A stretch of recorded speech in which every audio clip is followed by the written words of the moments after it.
clocks with Feng Shui. An analog clock, like this one, symbolizes time and the passing of time.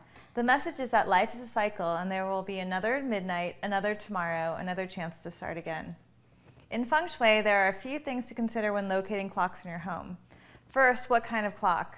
I mentioned before that an analog clock symbolizes cycles and offers more comfort. A digital clock like this one gives a feeling of time ticking away and disappearing. Therefore, for Feng Shui uses, stick to an analog clock. The digital clock may add more stress to your life.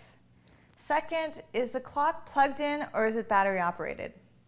It's preferable to have a battery operated clock because of EMFs.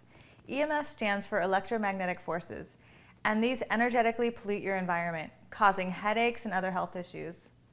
A clock that's plugged in will emit EMFs, whereas a battery-operated one will not.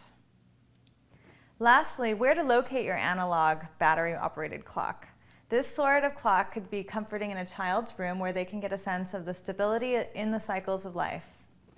It could be great above their desk. Another location could be in the hallway of a home or living room. Again, reminding the inhabitants of the passage of time. Rooms to avoid would be the dining room, where you may feel rushed to eat, or the bedroom, where you should be focusing on rest. Clocks can be placed thoughtfully in your home using Feng Shui principles to support and nourish your life.